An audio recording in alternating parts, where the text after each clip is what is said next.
that is the most basic one. It's just a ORP and pH sensor on there and controls two-step pumps. So real straightforward. Doesn't do anything else control-wise. Both of these are tied to multiple other things that do a lot more control. Hey, there we go. I'm used to yelling, so I probably will still yell. I'm half deaf too, so if I miss something, just yell. So our controller on the main pole does the direct control of the filter pumps. As far as on-off, you have emergency off right here that you can always hit that to kill the pumps here. It also does direct speed control based off of a flow sensor, which is located right here. This was basically the best spot for it. You have another standard blue light sensor on this. Oh wait, this is I keep getting them mixed. Same difference, but pool has its sensor right here. So that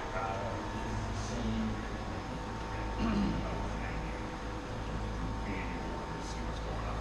That's basically what the red lights mean on the control system, correct? Just digital flow. What your red lights on the system indicate, right? No flow right now. We just shut everything down, so that's actually, it will pop right here as a no flow alarm, and that's the main interlock between everything. The worst thing we can have happen on the chemical control system is have it pump chlorine and acid into a pipe that's not moving water. It will mix in gas and not be good. So that's our main safety interlock right there. And it's a pretty instantaneous thing. The flow goes out, that goes down, and it's done. Question, so it doesn't automatically shut down the spinner? Oh yeah, it does. Well, I got two spinners. That is, what is that one on? That is, oh, that's salt. Salt is controlled. So the salt is not controlled correctly for these. So it's still calling it That salt. one, yeah. That one that one's in a, that should be in a no flow right now too. So I guess it doesn't, still doesn't interlock. What about the bypass? Is there a bypass there? Like we were just talking about putting chemicals, too much chemicals. So we're gonna put a bypass there? These shouldn't need a bypass. You typically only need those if you have a part per million probe, which is an additional probe on there, and it has more specific water flow requirement. More on these, I'm more worried about just getting enough water through there to keep the flow sensor steady. So it has a sensor that, what if this fails and it puts too much chemicals into the pool? Well, if it fails open, and then there's no power to the actual chemical feeders. Okay. They disable, all the relays across the board. So now we got three going. So those are all salt. Yeah, that's the. I thought that was the Splash pad. pool. Splash pad filter still running? Only the circulation filter should be running, the two little pumps. Where it is over here, I'm not sure about over there. This one here? Yeah, red.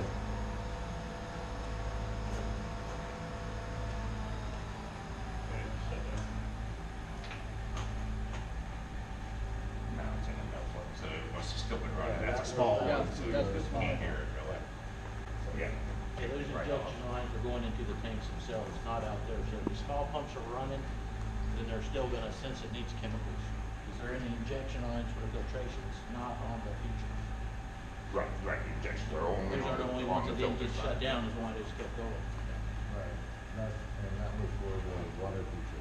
A slide tank, right? That's what we just shut Slide off. tank in the IWF. There's both. So it's- One over there, the filter. Is that one, should that one be the IWS? That's no, the slide that's over there. IWF, the small one on the other side. Is that one still Big running? small one. Yeah, wait a minute. Is that one's probably off already? Yeah, this one's off. Let me restart this real quick.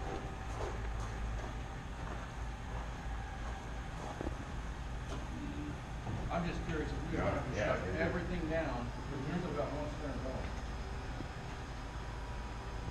Something's still running Why? over there. Why?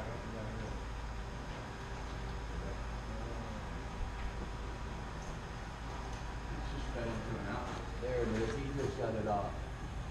It just went off.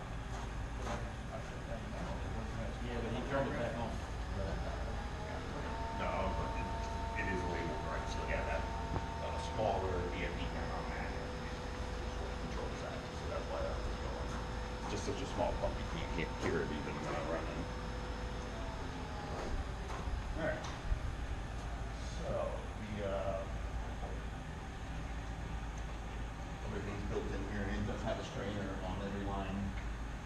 Some of these do pull from the higher pressure side of the filter, so it will be, every once in a while be something to check on there. You'll probably notice the pressure go down as it gets very real straightforward stuff, though. Nothing out of ordinary. Well, yeah, some stuff, nothing major, but so it'd be worth cleaning it, every couple months or so, probably. Where is Lou? Oh, he's. I always recommend getting your water sample for your test kit right from here. That's as close to the probes as you can basically get it. So if there's a discrepancy, you can calibrate it and be confident that that's what the probe actually is reading. That's one of the most common just service-related things, is just making sure the pH is dead on.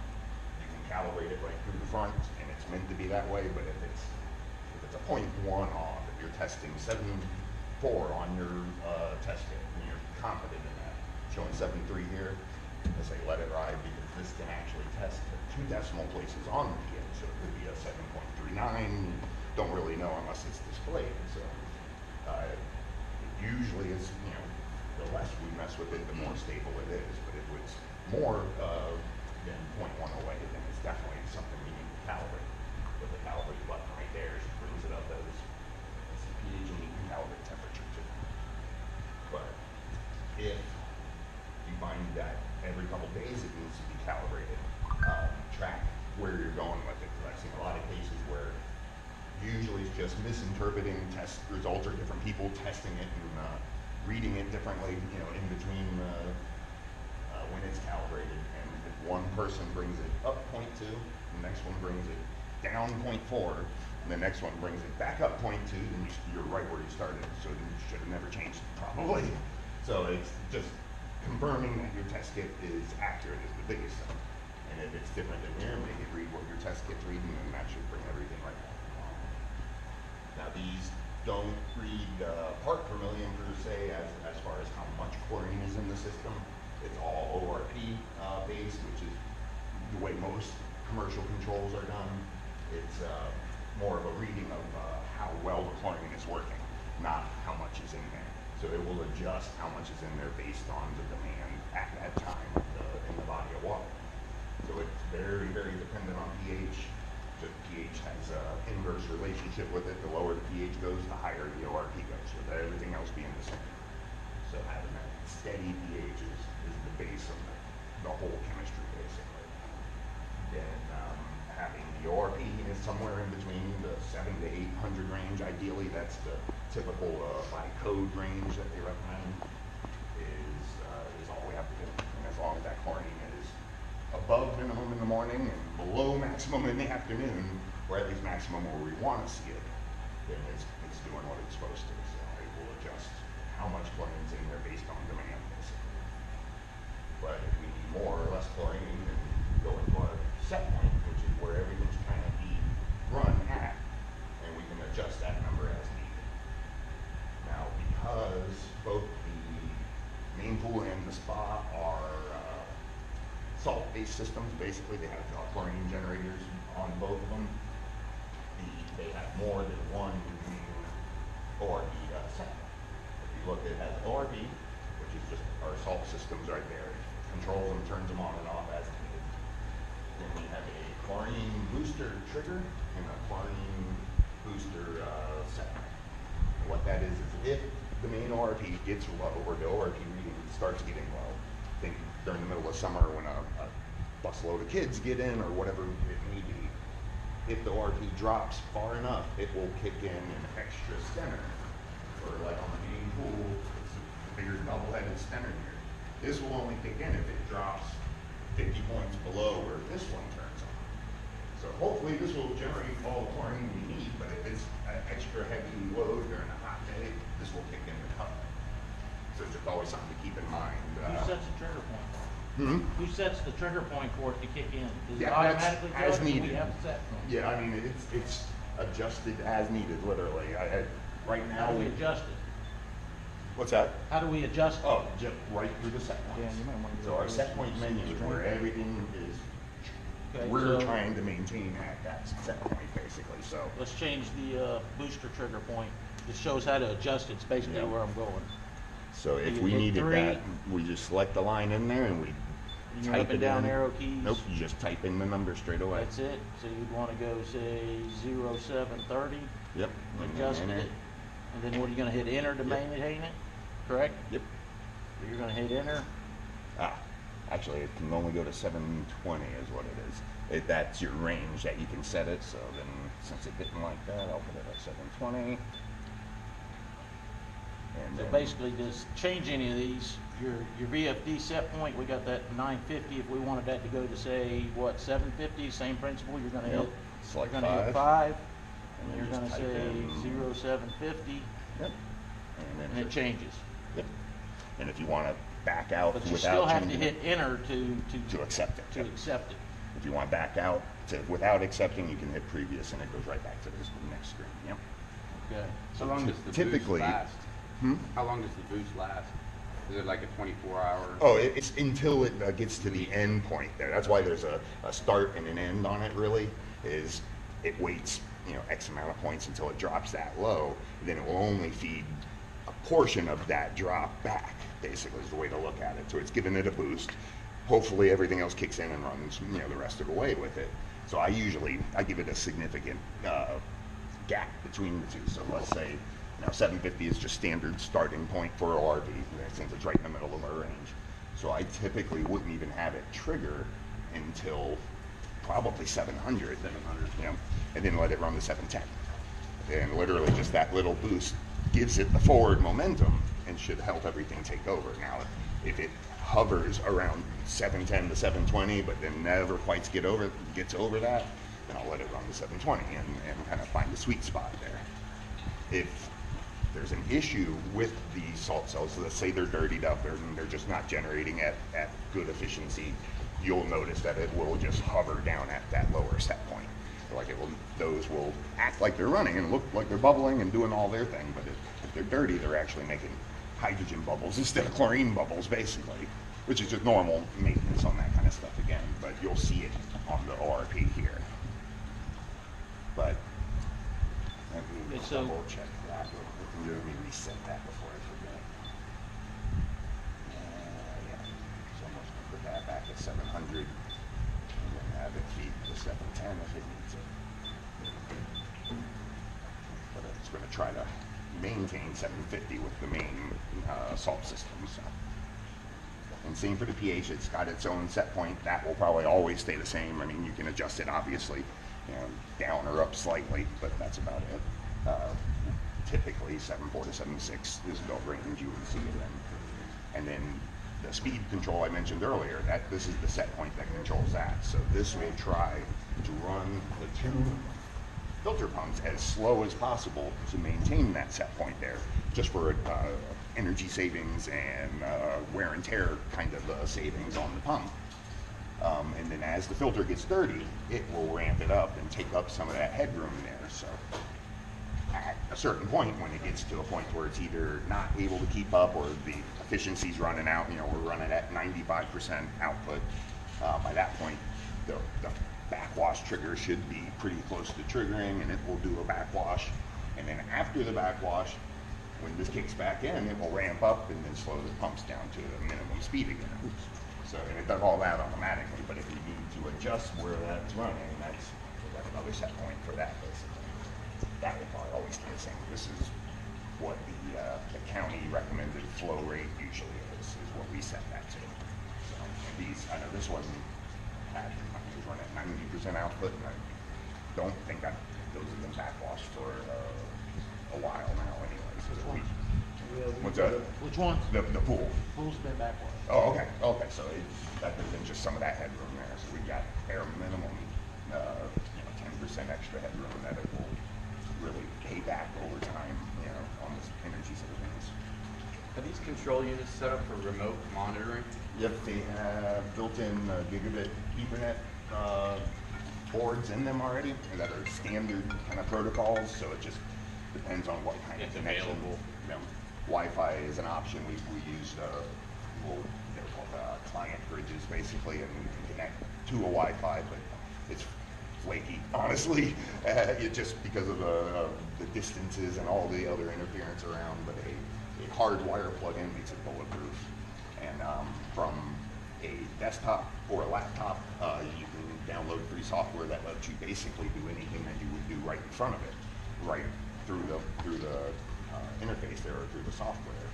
But bare minimum, there's an app that you can monitor everything and see what current readings are. It will email you and generally bug you badly if something's gone wrong. So it's Is this guy gonna maintain a schedule, or do we schedule it through the VFDs for daily operation? You mean daily on and offs for like the features and Correct. stuff? That's going to be individual through these. Yep. You can do scheduled turn downs on the filter pumps, because the filter pumps are what this has direct control over on both of these systems, I should say. So this goes for both. Darren, do we know who's gonna monitor those emails, what he was talking about before? That's only if it's set up with the Wi-Fi, and we're not set up for the Wi-Fi. We're not? And No. then it's whoever wants to be on the list. Is- I think is- there's 9. Is there a way to spots. hardwire it? Yeah, I mean, that's ideal.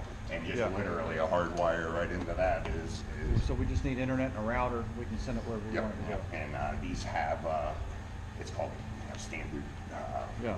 DHCP protocols, to where it's plug and play. As long as it can see the internet, everything else is taken care of by a server, so, a separate server that does all the authentication. So. If we wanna change the run times on the filter pumps for that, how do we get in and do that?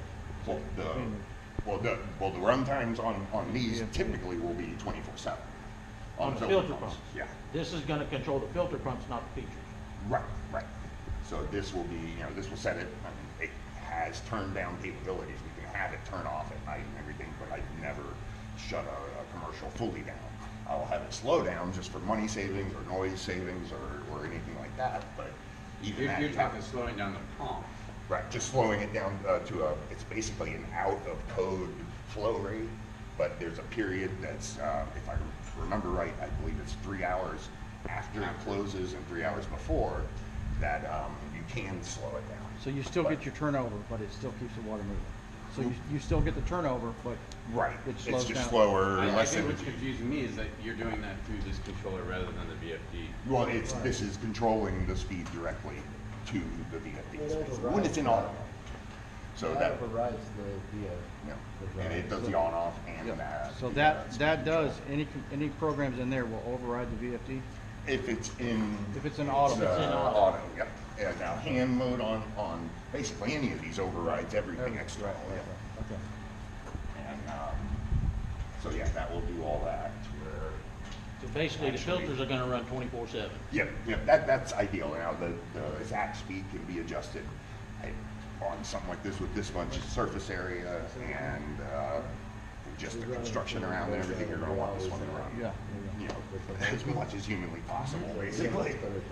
And it will just stay that much safer and cleaner and better looking. Can we go through the menu keys and give us a brief There's explanation? really, I mean, the two that I touched on already, the set point, where everything's trying to be maintained at, and the count rate, which is just matching the reading. Those are the two pretty much normal service-related things that you would get into.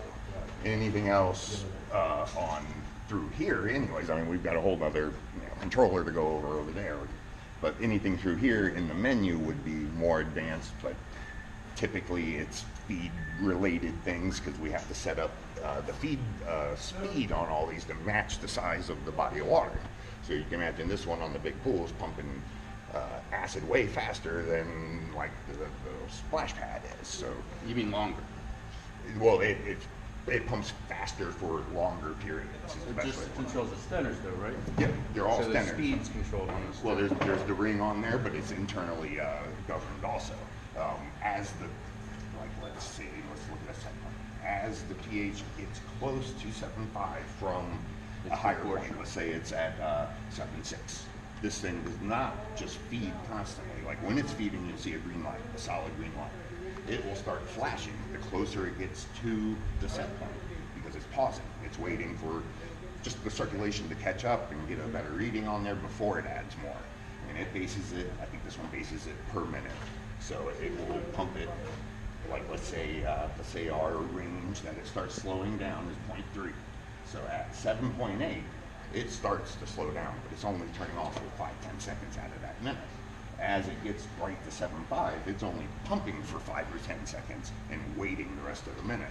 So as long as it's either green, which is currently feeding, or flashing green, then it's trying to get to set point still, is what it's doing. So the like To avoid overshooting and exactly. There is on-off modes. Now, salt systems need on-off mode. They do not like turning on and off and on and off like that pulsing feed would do. So for like, let's see, the main chlorine feed for this one and this one are set to where it's only green or off. You won't ever see that flash. Does this controller change the production rate of the salt system? Or No, does that's it internally controlled over there. There is a Do you recommend leaving it at 100%? Yep. Just because it does control its main power contactor internally to the production side of it. I mean, the screen and the control circuit all stay alive all the time. But when, like on the relay modes, when we go in there, you'll see chlorine feed. That's our salt system. So when it says to generate, it just turns on that contactor, closes both of them, and they start to bubble. And that was this one here, number 2. Yep, the one that says manual. Manual off. Why should it say manual off? What's that mean? Salt's been low, and it's still low. Oh, so it's off just. Yeah, just waiting, basically. Yep, it's just waiting for salt level. So normally that would say auto. Auto, yep. And depending on if it was currently feeding or an emergency off, it will all say emergency off, basically. If it's supposed to be feeding at that point, it will say auto on. If it's supposed to be off, it'll be auto off. And that goes for any of them listed in there. And you can see this is the best screen to see what's being controlled directly by it. So we got our pH feeder, and that's our acid pump, and the chlorine feed is the salt. And then the booster. And this is the screen you would also go to for manual on. Yes, exactly. So if you wanted the So if I needed to change something and maybe I needed to test something, I would go to that. Exactly. The next or. Yeah, you can either select the number next to it or use the little cursor there to select it. I just heard you say something about a manual boost. There's a manual boost Oh, in it's there? you So can just set want it to manually feed, and I don't know if it will let me select it right now. But if I select the manual on, yet first thing it asks me is a time to run. So it will never just stay manual on. It will let me set it up to 30 minutes of manual just feed, regardless of what else it sees, and then go back to auto. So it will always go back to auto. Also. So if I forget to turn it back. And that's exactly why it was put in, because that was a common thing. Pump like 1,000 gallons of chlorine, and over the weekend, because somebody set the manual on, they just wanted to give it a boost. Typical maintenance on these sensors? The factory recommends up to monthly cleaning. I like to expand it as saying monthly cleaning if there's really a reason to. These are much happier just staying where they're at, but what you look for is higher chlorine readings with our ORP number being basically exactly the same. Like if pH is exactly the same, ORP is exactly the same. Chlorine's been creeping up over the last couple weeks. Sure sign that the probe is starting to get dirty. Do you use toothpaste or do you use acid? Toothpaste is one of the big things that actually kills probes over time. Anything that has the silica in it, it will actually micro sand it. Basically, now these are platinum, so it's pretty strong, but the glass one will get just gored all up. But the good side is these have built-in probe washes, or acid washes. Now it's not degreasing them, so if we have a really greasy situation, which basically if you see anything sticking to the probe, probably grease or something related like that, to where then it's a manual cleaning is best. Yeah. But this will do a little. How do you program that to know once a month you have to clean those cells? How do you program Well, that? this takes care really of that once a month general cleaning, because the main Within the general system? cleaning part is the. Within the system, it's already pre-programmed? Wait. Is it already pre-scheduled in the Yes, system? scheduled inside here. It's standalone, but this is a programmable stunner basically, where I can tell it how many ounces to pump, how many every times a day, or how many every times a week. Yeah, and I think he was curious how to do that. yeah, that I've still got to get into, so I'll go through that definitely. I mean, yeah, it's just a digital display over here. It's not the easiest thing to see, but it's got a manual feed. It's got the feed schedule and the current schedule, so it's real straightforward.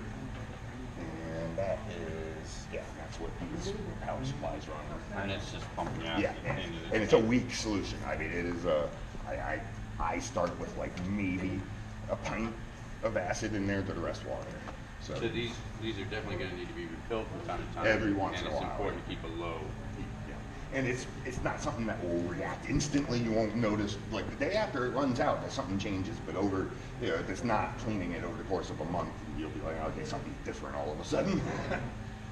And I have them do it basically once a week for a very short period, because these, the gold probe, the salt systems usually have gold probes, so that is a little more susceptible to acid than platinum probes, which are the standard. So I just do it once a week, and that it's really just to take any metals and stuff like that off. But it takes into account the fact that it's actually doing the cleaning and not a super high pH, a super low pH.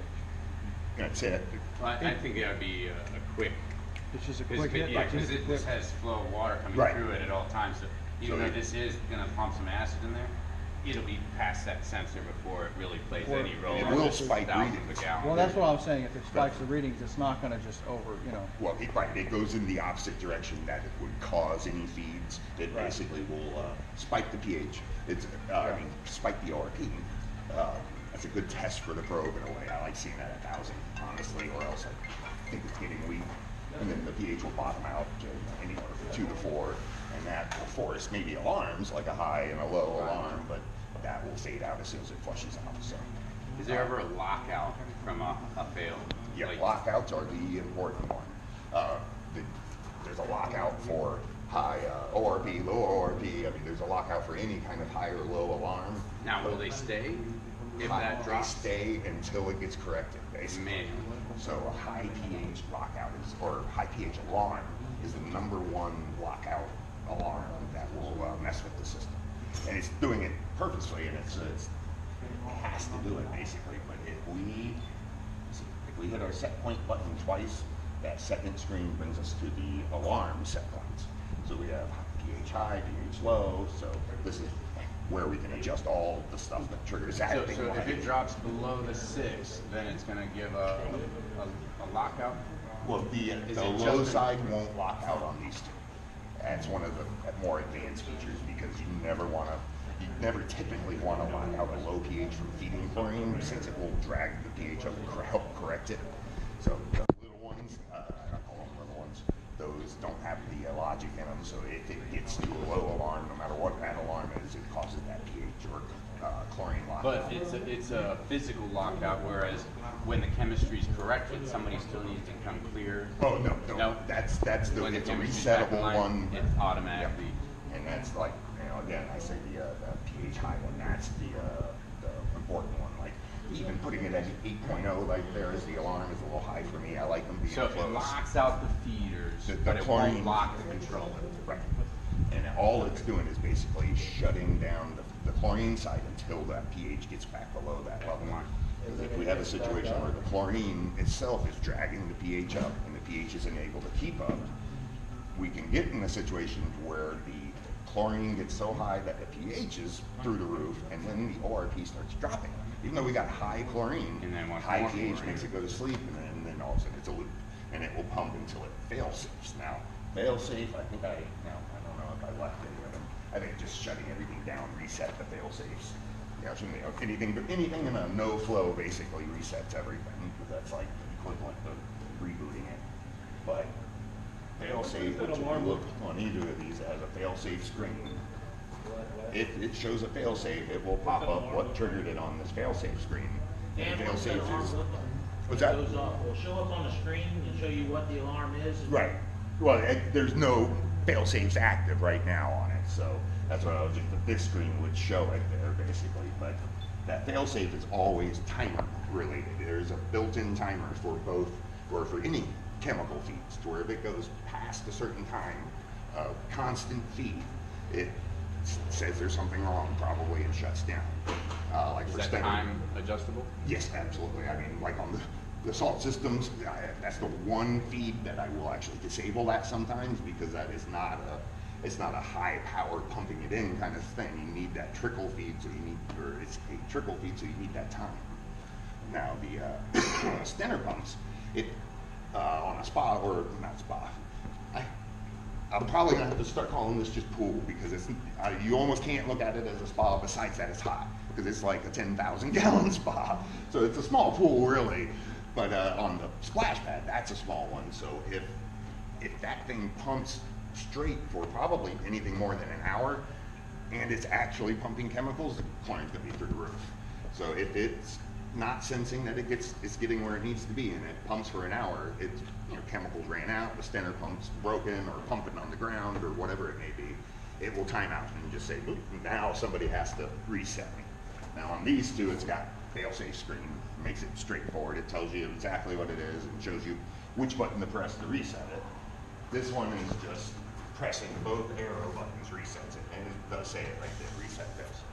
And it will be very prominent that fail-safe. It will say CL, BR, fail-safe for the chlorine feed, or pH fail-safe for the acid. And that's totally timer-based. Now these are not menu settings. Those are menu settings. We can set them, you know, from 0 to 18 hours. This goes up to 4 hours, because technically it's a smaller bodies of water, but it's set for an hour. So, you know, if it needs more than an hour, then we'll have to reevaluate, you know, feed rates and everything, but it shouldn't take too long. I'm gonna stop you there. Why is this okay. Yep. Instead of trying to relocate this one somewhere else, Okay. that was much easier to do. Got it. So salt pumps are actually these here. So I should have walked over and taken a closer look. And that's what I was thinking, is this senses no flow, of course, so it controls the salt feeder. Has no flow. What's a salt feeder? It's a speed salt on demand, basically. You put buckets or bags of salt in this tank. And it's meant You to add water. It's meant to maintain the level. It's not meant to bring it up from where it is, basically. When it's in a no flow, that's pretty much all it says. So this is monitoring salinity. Yep, yep. Where's the sensor for it? It's in line. Yep. And that's the flow switch next to it. Right here? Yep. And then the next thing up with the bond on it, Bond. just a bonding location. The salt system always put extra voltage into the water, so it's got to be isolated basically. And then Is this gonna? This is probably gonna have wear on it over time, right? over time, I've had to replace a few of them. It's just a That's matter of a common part. For, yeah, some good stuff. I mean, it's crimped on fitting and more special parts. It's nothing major. That's just the relay box for the salt. Yeah. Now, one of these, that's so that this is being controlled by this, and this controls both of these salt. and well, yeah, there's one per system. And actually, I just put my Are these two systems, they're both for the same body of water, right? well, one of these needs to get moved over to the spa one, because they typically pump one per body of water. And one that's per body of water. So these both got stuck on this one. And I got to just basically uninstall one of those and move it over to that wall. So our technician's gonna be adding salt to this location. And then does he need to add water to it? nope, it's self-refilling. It's got a little flow tank on this side, and then it pulls from this side. How does he know when to add salt here? It's just a visual thing. It will, if it's just maintaining now, unless we're doing a backwash or a rainy season or anything like that, you shouldn't be going through too much of it. Depends on, totally depends on water loss. But when he opens, he's not gonna physically see salt in here, Oh, yeah. or is he? Yeah, Okay. because that's the most water that will be in there. Okay, So it's a brine mixed down on the bottom, and it just melts into it. So as far as how much salt does he need to have in here? Does he need to have it As much as you feel filled like. to the brim? Yep. The only requirement of this stuff is you don't want to use the fine salt. Oh. The pool salt, the aqua salt, right? The you want typically with the solar salt, you can even use the pellets if it's 99.9 salt. You don't want the stuff with the iron out or anything like that in it, of course, but the standard 99.9% salt pellets will work. But as long as it's not the fine stuff, because the fine stuff will just clog up the whole feeder system. And that stuff's actually more expensive per weight than like I like the solar salt. Although that adds randomly to it, it seems like, but it's just big uniform sized chunks. But So you don't even recommend granules, you'd rather have some kind of a pellet or? yeah, something bigger, just anything to not clog it up, because that's a bear if you have to get the salt out ever. But over time it does build up the dirt, because I found that 0.1% that not the salt is dirt all the time. Float tanks would add to water. Yeah, and that's just separate on there, so that as long as that's doing its job. That your supply feeding the float valve, Yep. and then that's a Just a static connector, line yeah. to- Because it does need to be flushed out every once in a while, but that way it can be separated. And the float's all right being a low. What's that? The float's all right being a low. Yeah, that's what we typically do. That way it's At the the bottom. most concentrated mix we can make, basically. And then if you have that much water in there too, it just, the thing will almost start to bulge probably, because there's so much weight at that point. But this is just meant to maintain it. From where it's at right now, that's definitely going to need the hand feeding of what. Then I recommend the fine stuff, of course, just because you want it to dissolve quick when you're dumping it in. But on a big pool, you'll have to almost hand raise it to close to the set point, and then this will take over basically. And it shouldn't use much, except for rainy season and after backwashes. Those will be the two big ones. If it's going through tons of salt, then it's probably going through water too somewhere. So whether it's just normal use or whatever, we'll have to track So down. remember one of your Orlando shows, you guys say that, with that system right now we have, wasn't it, should we have sanitary in the water or not? It's more personal preference, whatever. It doesn't matter, you can have it. You can have it either way. Because our Polaris used to say that, no. With you guys, it's solid. Well, I don't like stabilizer or cyanuric acid in general, just because it's lowering ORP in general. Anything you put in between the active chlorine and the probes, or think of anything in the water the chlorine needs to get to, that's equivalent to the probes. So anything in between those gives you a less killing power. But you have to have the part per million hang around long enough. It won't coat the probes. It only will coat the probes right after it's added.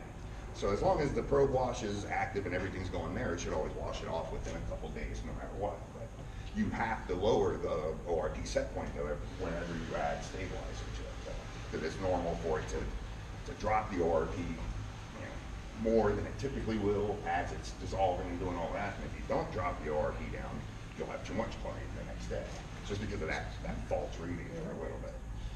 And typically, I don't know how y'all standardly add stabilizer, but there's no perfect way to do it, because it doesn't dissolve right away. So you can pre-dissolve it and add it like you should out to the pool, so nothing gets dumped through the system. But if it's a regular service, which is where I came from, that's where what I used to do was a regular weekly service on this kind of stuff. Your pit is basically your only option for getting it in there, or you hang a bag in the pit and let it dissolve slowly. But anything going into there will put a coating through the probes. So, Okay. and so as long as you expect Temporary it, though, temporary. right, exactly. So as long as you know that and you expect it, you lower your set point slightly, and then it shouldn't be an issue. But typically, we never recommend over 30 parts per million stabilizer. 10 is where you get your biggest difference. If you're going from 0, you'll get a huge difference just at 10 without so much of the dropout. So, but it is personal preference and cost. If you're using tons of chlorine and you can save money by adding stabilizer, good. If you have to add tons of stabilizer, that costs just as much money basically. So it's depends on what's more expensive or what gets you where you need to be. So, but so yeah, that's all automatic. Maintain that salt level as it needs.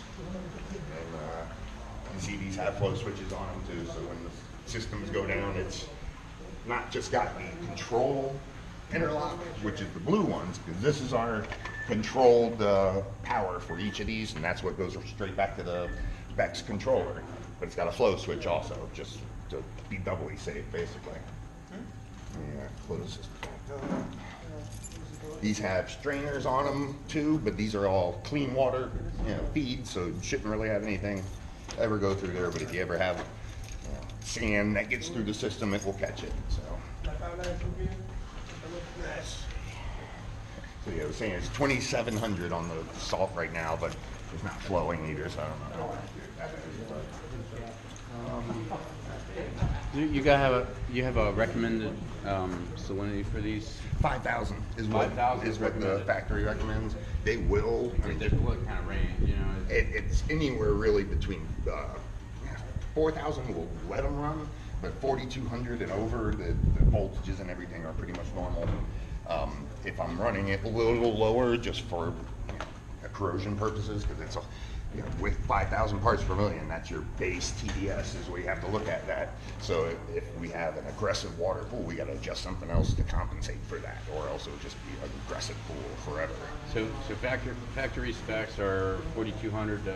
5,000 is factory. 5,000 That's is the what ideal, right? Yeah, that's ideal, So basically. the high range would be Anything up to even, I think it was, what did they say, 5,800 is where people really start to taste it on average, and you just want to keep it below where people start tasting it, because then they think it's almost a saltwater. How do they know it's a saltwater pool unless they've tasted it? Yeah, right. Well, no, what you'll hear is it's a chlorine-free pool. Right. It runs on salt. Now, Yeah, as far I as- just stopped trying to explain it. As far as the cells go, as far as the maintenance on that, that's gonna be the same as just any. Same as anything, just Any other stuff. oversized. They got quick disconnects here luckily. I mean, this is one of the nicest things they've added to them Right. ever. So you don't have to worry about taking these off, because these are not just the wire terminals, these are the main posts that mount the cell underneath, so you don't have to worry about that. Just take that, loosen it up, take it out. Yeah, the Clean whole it. thing will come out with these bolts. If Okay. you have an ideal size bucket, then you just do an acid mix basically. I don't burn it. I mean, I know service want guys to. are always wanting to get it quick and everything. No. This can pretty much handle anything, but as long as it's not bubbling yellow to where you know it's strong, then just a I don't remember what the factory is. I think they say 1 to 10 even.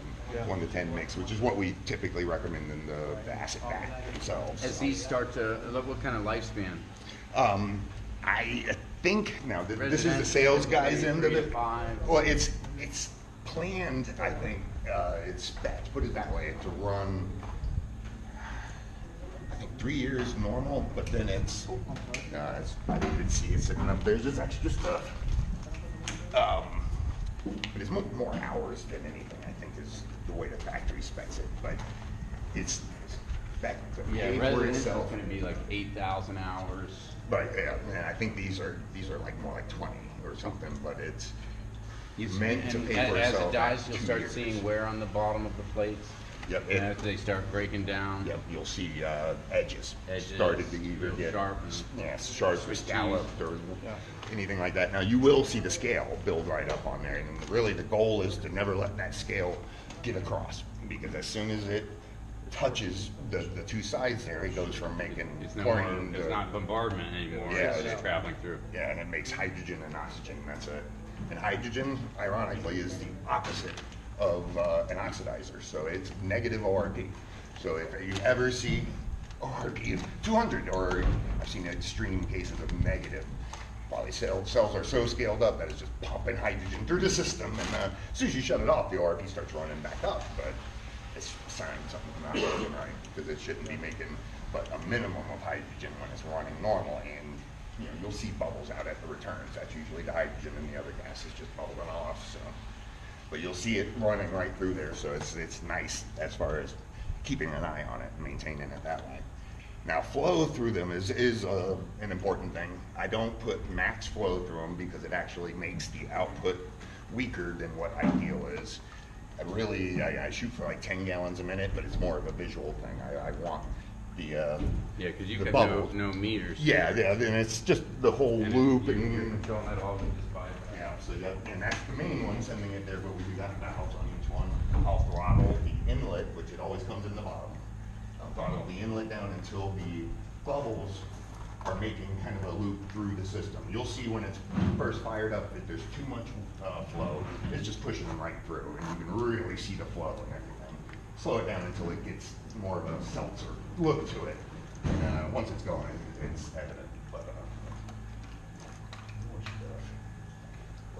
But we need more salt. I mean, I don't know, that one wasn't fired up actually when it was running. So it won't let itself trigger until it gets to a minimum point, which is an internal number, and I don't really even know where that is, but anywhere over 4,000 and it will start feeding. But just remember that that's the main one. That's going to try to maintain all of the chlorine need, but it is, again, when it's designed, it's spec'd for a X amount of time payback. I think it's 3 years is what the payback is expected to be. So if we get over 3 years on a cell, that's just gravy at that point usually. But it depends on how much of the booster it's relying on. If it's relying on none of the booster, it might wear out slightly quicker, but the overall return on the investment is going to be way higher because you didn't use any liquid chlorine whatsoever. So it's a balance, and during the summer especially, which is of course 8 months out of the year. It might be relying on the backup, but that's your variable that you can adjust. The longer these go, the more chlorine it will make, but the more wear and tear. So cleaning's probably the number one thing, regardless of anything else. But let's see what else on there. So really, acid, as far as general, what I recommend, I always recommend the muriatic when we're using salt systems. Just works better with everything, it seems like. I know fume-free is necessary in some situations, but you can always expect it to be a little less powerful, and it will, personally, in my opinion, I think it adds to some of the scale, some of the sulfites or whatever the hell it is, but I always recommend the muriatic, which that's actually one of the things I want to check next, because I haven't even seen the vat. So when I first got here, we were in fail-safes on all 3 controllers for pH. So I'm expecting the vat's empty, basically. That would be the perfect reason for it, because I think all 3 share one vat, right? Do all 3 controllers share one acid vat? Okay, that's what I thought. And the chlorine is 50 and Right. I was thinking it's from a different room. Now, is that the chlorine or the acid? That. Oh. But no, this is, that's totally full, so There's full water right now, and you drink a little water. And you know what, they were probably already in fail safes, and it got topped off and it's when ready the to go. company's empty, that's the product. On full water right now, drink a little water. When you Right. finish, Okay. I'll drink a little water, put a little more. Yeah, because I usually recommend 10 to 1, so Yeah. 2 more.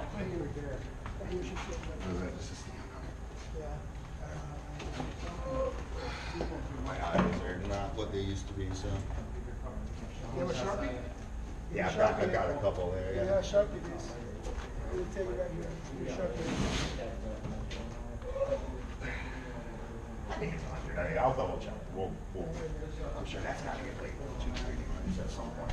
But say 100 gallon, then basically 90 water to 10 gallons acid.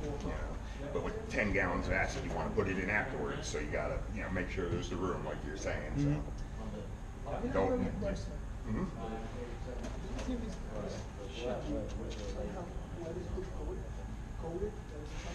No, because it has to be grounded. No te lleva la caja, se lleva nada más los clorines. Y trae la manguera. ¿Oíste? I mean, they set up a pump room so that it will corrode, but feel free to spray it with something. But now, they typically just come like that, so you can keep an eye on them. They're more of a precautionary thing, just because of that charge in the water there. Be careful that chlorine. Oh, okay, thank you. Yeah. More extra parts. These things have water cooling loops inside of them, because the power supplies generate so much heat that they have to have an actual water cooling loop going through it. But it's fed with the same loop that's feeding the probes, basically, on spa and pool. This is the spa. Yeah, this is spa one here, yeah. So that's the one thing, one of those remaining things I gotta do is pull that second feed off that one and get it over here. 'Cause it, Do you have a second tank over here? yeah, I think it's on that side there. Yeah, same as that thing. Same setup, Yep. yeah, I see the float tank. And it just, I thought it came with one automatically, but it's a body of water. And they share chlorine and acid? Yeah, One yeah, so spot? all three So there's bodies. One tank for each and then, okay. And the controllers are set up to where, even though it's three massively different sized bodies, controllers will monitor or maintain the feed rate, so these can still be strong enough to run the big pool, but not overshoot the little Well, one. there's 3 bodies. I see 3 suction here, but I see 6 here. There's There's multiple. that booster. That double one is for the big pool, And then there's. and then there's the feature. Is there 2 on the feature? I think there might be 2 on the, not the feature, the, The features on here, Feature's got its own body of water? Or is feature your? Are you familiar with all of them? Yeah. Yeah.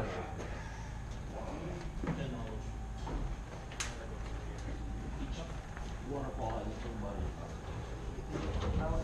It's all coming off the pool, so all that's gonna be on the pool. so the pool has 2 Waterfall double has heads. its own tank, not one. So there's 4 suction just for the pool. So the pool has 2 of the double heads for that, so that's why there's so many more. So that's 4, 4. So that'd be 4 suction. And then there's 1 for the feature and then the spot. 4, yeah, and then 1 each for the One other. feature, one. Okay.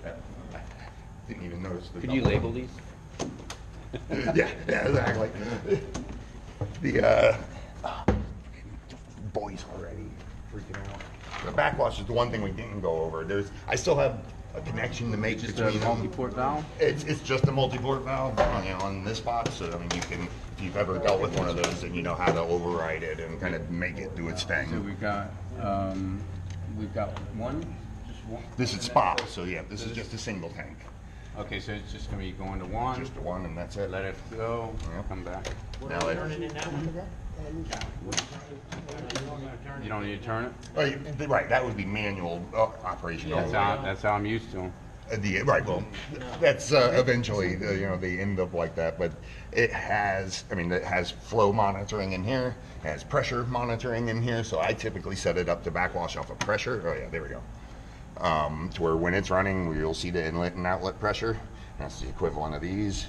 And that differential is our set point. So when it gets to a certain amount of differential between in and out, it will trigger that backwash. Usually anything over 10 is when you wanna do the Right, backwash. typically, Where's the yep. differential on It will say it right there, Right the there. delta, yep. that? One other question, here on our multi-port valve, when the pressure on the supply water drops to the yellow, apparently there's not enough pressure to keep those diaphragm valves. Oh yeah, they will bounce and go Right, so- nuts if that's so- the case. Picking it back up. When they go to backwash, do they need to shut off autofills or anything like that that might be taking away from that supply pressure? Right now, yes. Yes, but. Right, we're- for just as a precaution. It's gonna have its own line? Yes. It's got a dedicated Dedicated. line, but with the autofills running, it drops the pressure. Yeah. So in this, when you do a backwash on When you this backwash, one, you're flushing water out, so it's gonna start Exactly. calling for water. The Right. regulator, depends on the pressure coming into the well, into those the valves place. are hooked off of the way- county water, not the pool water. Not the, is So what that's we're where it's gonna gonna do. maintain New it. water. I think there's a way to loop It's on this one. the pump, the little Getting pump. rid of Both of the water. Yeah, lines oh, to keep they up, we just- have 6 of them, it's trying to feed 6 of Okay, them. so it's just gonna go straight off the water. County water. Yeah. So if we can dial it in with that, then it should hold it, but this one has a bigger drop right away than that one will be per tank because it's doing 2 backwash valves at the same time. But that's the connection I still have to make over here. I can do it one of 2 ways. I can basically have it just slow the speed down or shut the pump off. So I've got to tie it in over there. Basically, when you backwash for these valves to change, it needs to be in the green. Oh yeah. Anything less, it's gonna slow it down. Anything in the red is gonna be too high. You're gonna get a lot of cavitation, everything's gonna shake. okay, so process for backwashing this. It will be set up for basically automatic, but if you need to do Yeah. a manual, when you see where's that manual backwash, So basically, the little And then the flow's not going through the right. on a backwash, you just follow. M stands for menu. And what is it? C-A. M-A. No, M-C. Oh, yeah, exactly. M-C. System, it's M-C, A. and then to start it would be B. So you just follow the little cheat sheet right there. So literally, and that's all it stands for, though. So it doesn't tell you what you're going through. It just tells you the shortcut to get to it. And then you would follow the on-screen instructions. And it has a built-in time for it. Let me show you. This. Look. Menu gets you back to the menu. Yep. Yeah, just keep going and Right? we'll go display status. Just when you did this, Mm-hmm. manual off. Yep. And then you force backwash. Force backwash and then That's the start. cycle. Yep. Okay? Now, the pump needs to be on when you start this backwash process. Yep, and this will ramp it down, and this will take care of that end of it. I mean, it's going to be running. Right, so I and have it normal. on and auto over there. Yep. And but again, that's only if I need to do a manual backwash. It should take care of itself. Right. Oh yeah. I mean, as long as it's going. Is it okay? Does it have any through sort of here. log? So say my guy was here on Monday. Mm-hmm. I think we're doing this every day of the week, right? Back to Yeah. the So next screen. I was just thinking, if he was here Monday, added some chemicals, would he be able to see on Friday how many times it backwashed throughout that week? Yeah. Right there up is- here, it'll tell you when the next When the next backwash one's is scheduled. scheduled. Right now, it's on Or- manual. Right. Well, it will, if we have it on a schedule. Now with sand filters, I'm religiously set to I differential. want him to be able to anticipate any water loss or any chemicals that he's going to have to make up as far as calcium Well, or. There's two ways to do it. You do it with a schedule, which can do it more often than it might normally do it under differential load. But you'll know. When I like it's- the differential look. I mean, Yeah, that's where you get the best filtering, honestly. Right. Right after a backwash is actually the worst filtering situation for sand filters like this. Because you flush everything out, all the holes Everything's in the loose, top yeah. are big again, nothing's in them. So you let it run for a little while, it gets a layer of junk, all the holes get smaller, and then it's really polishing it at that point. So you want it to stay in that state for as long as possible, basically. And you get used to it. You know, once it runs for a while, you'll know that for 6 hours after a backwash, it might not look as sparkly just because it's catching up. But if it starts to go not sparkly after 12 psi, then you know it's overdue. So, and the set point is, I mean, again, if we go through it, it shows us where the set point is. So where that's not accurate, is it? yeah, that's the total amount of gallons that it is. No, that's how much it has pumped. Pumped. Since this was turned on. For a backwash. No, just pumped in general. Through the system. Okay. Yep, because once it gets going, you'll see the flow here, just like it shows on the other controller. And The manual backwash, valves on system. oh yeah. And it sounds like he's dealt with those before. Yeah, one way only turning on those valves. Through the install, you learn.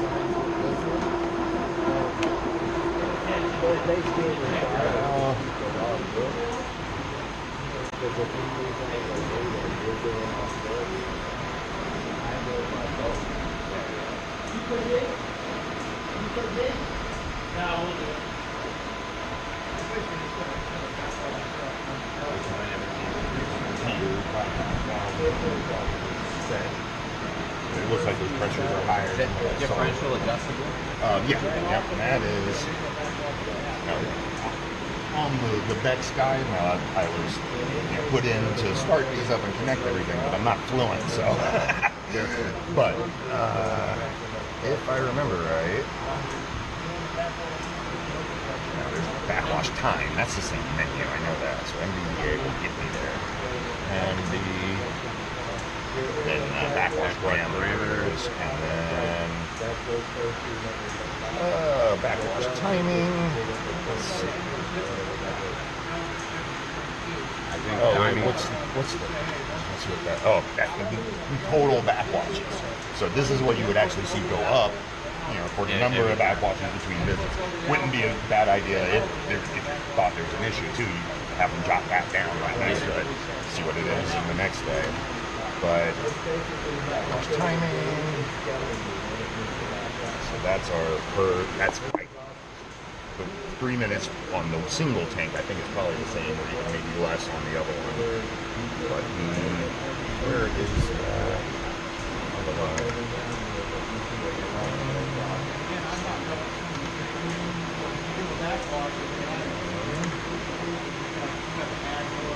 Oh, you know what? System.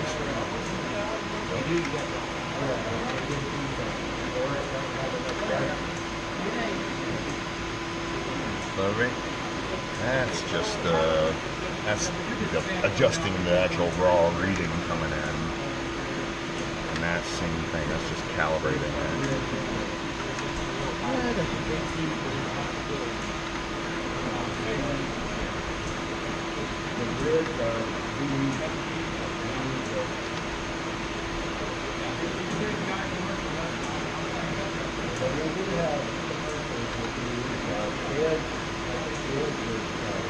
Well, I'll have to look that up. That is, I know it's settable in there because I thought I set it early on. I'm sorry to put you on the spot. No, but it's right. I mean, that's key to adjusting it. 10 is ideal in a perfect world. Display parameters, maybe for customizing the home screen. Let's put 10 out now. That's more general.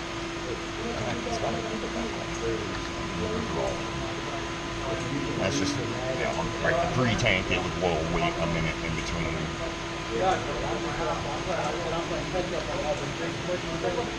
I'll be studying these manuals. Yeah, For sure.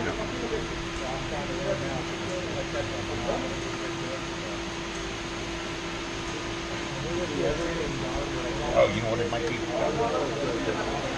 I might not have it in auto backwash. But they're not running. It's gonna drop. Yeah, it's right on the border. Is there any point adjusting that regulator? What's up? Is there any point adjusting the regulator for that? Honestly, only if you had too high a pressure. Too high? Yeah, that would be it. You want it to get as high as possible. Otherwise, you've got it wide open. Yep. And that's typical for it anyways. I mean, if you were stealing water for this from something else, I could see having to adjust it, but that's never the case. So I think the reason we're not seeing it is because it's in manual. Are there any operation. common service issues that I might need to know about? Just stuff like this? look for ace line or pin line. This one here actually is. Usually I see that running back to the collection tank. Yep. So that vents out here, so you'll see that. That's going to be coming from any of the valves. Well, that right, diaphragm. It could be any of the diaphragms or just this leaking out, because that has the pressure on the back of it. And this all has the those time. and/or switches as well? Or? Yep, on the side here. On the side. Yep. Okay. And it will cycle through, and this one knows it's only one tank, so it will do that and then run all the way around. I and go saw back where and you all. set that up for one Yeah. tank. Yeah.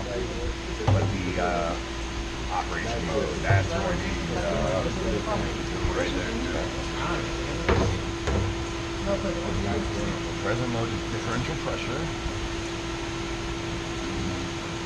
That looks like it. Volume mode. Pressure.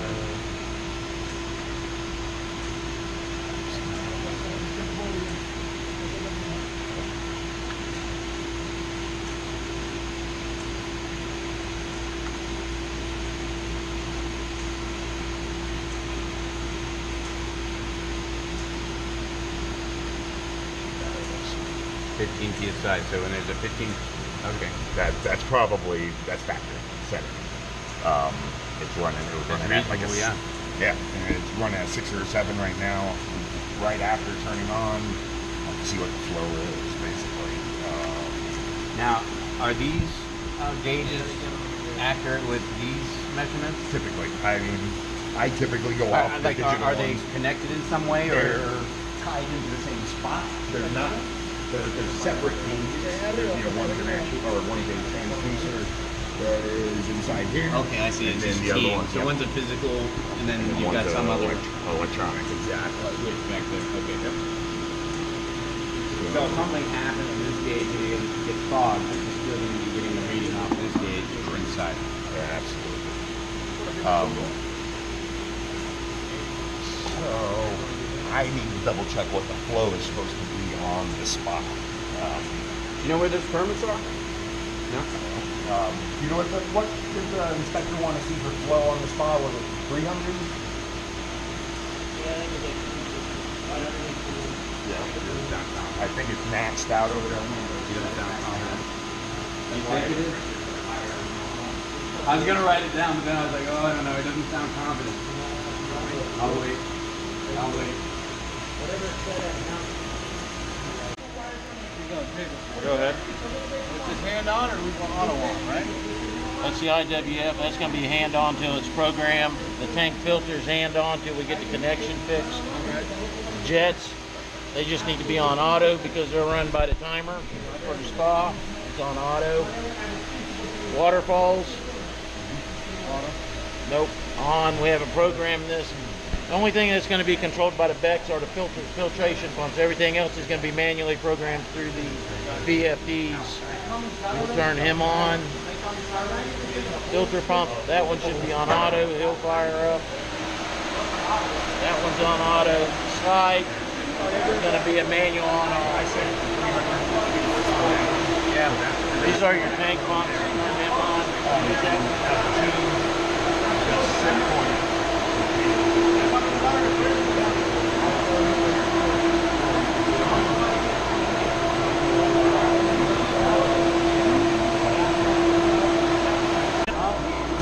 Spa heater, this one's going to control everything. You're going to have your backup heater. It's basically just to unlock, arrows up or down.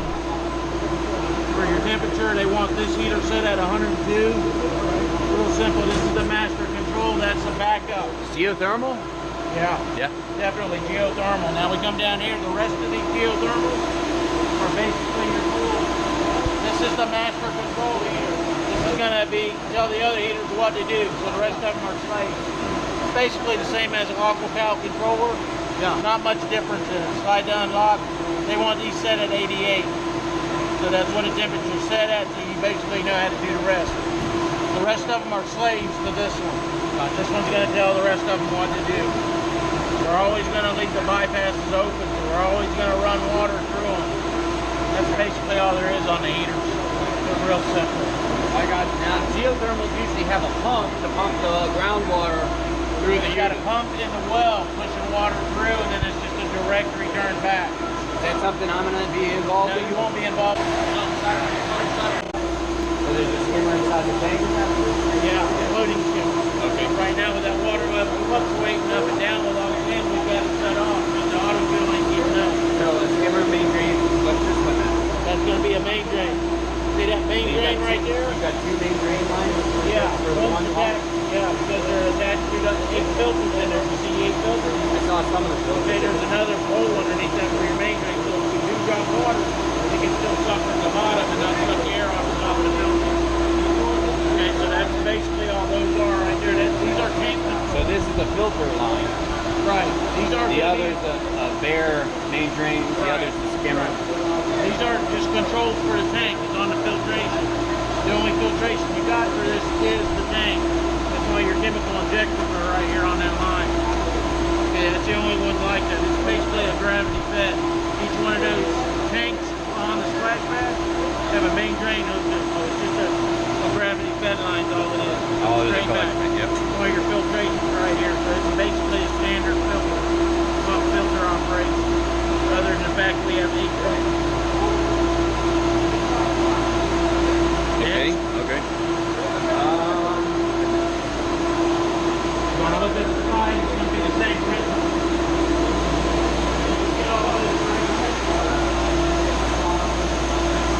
And correct suction is like normal for your spa. 3 skimmers. That's going to be the skimmer. This is the main drain out of the tank. The tank's gravity fed. The water's coming back. Skimmer's direct suction. Standard operating procedure. Of course, the 2 jet pumps. Pool pumps, right? Correct. Feature pumps. Each Waterfall. Waterfall. Yeah. Waterfall. Waterfall. Other waterfall pump. One's on one side, one's on the other side of the line, right? Correct. Those are all just gravity fed too. You have your 3 main drains just like in the pool. They're going to come right back into it. 3 main drains? Yeah. Is one of them a gutter? Right. The 3 main drains. One's a gutter? Where's the mouth of the gutter? I'm the one that got valves for gutters for gravity fed. So if you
backwash. It's gonna be the same as over there. Well, this one here, you do not have to shut the pumps down. They don't have to go into a fireman delay. Okay, because two of them are gonna filter Continue water running. in normal operation. The third one, and when you go into it, it'll tell you which one it is. But you're gonna hit your menu. Oops, let me back out of that. You want system utilities, manual ops, force a backwash. Then you're gonna hit B for start. Just watch your gauge up here. Anything in the green's good. This thing's gonna drop down to about 20. Once it starts changing valves, because it's gonna pull the pressure. See that right there tells you one of the auto filters are kicking on and off. That's why we're dropping pressure on. It'll change as long as it's above 20. Recommended is about 45 is what the Zero recommends. But it will change at 20. And like you already seen your delta pressure and everything else. I mean, you're good right there. You're going in at 12 and you got 10. So the filters are fairly clean. Yeah, just back out. And yeah, you had a 4, so you're like golden there.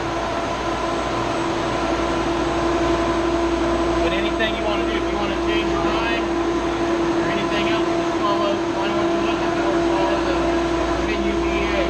So on that.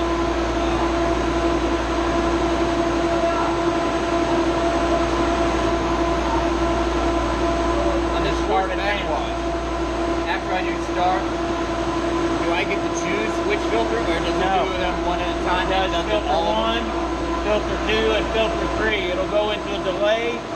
It has 2 different delays. When you first hit, it's going to go into a fireman's delay. That's so if the pump needs to idle down, it's good. So it's like 15, 20 seconds. And then you're going to have an inner filter delay so the valve. So I don't need to make sure I'm doing the specific filter. It's going to backwash all of them. It's going to go through its cycle. Filter 1, filter 2, filter 3. Go ahead and read it.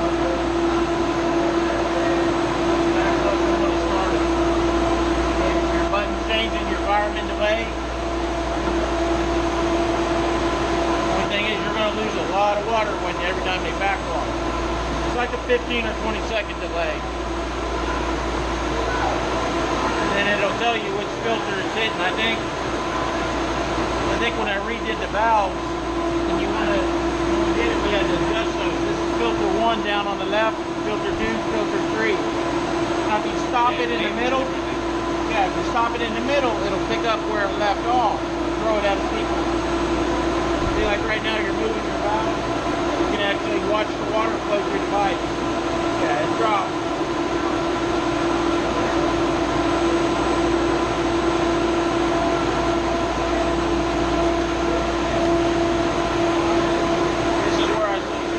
Delta pressure in your outlet. As long as you got the same coming in, you're not building pressure. You're not going to get water.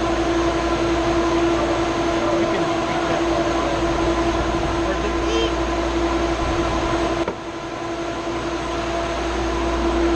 It's not filling up with water. Because it's telling you it's still moving the valve. It's on filter 1. It says still moving valve.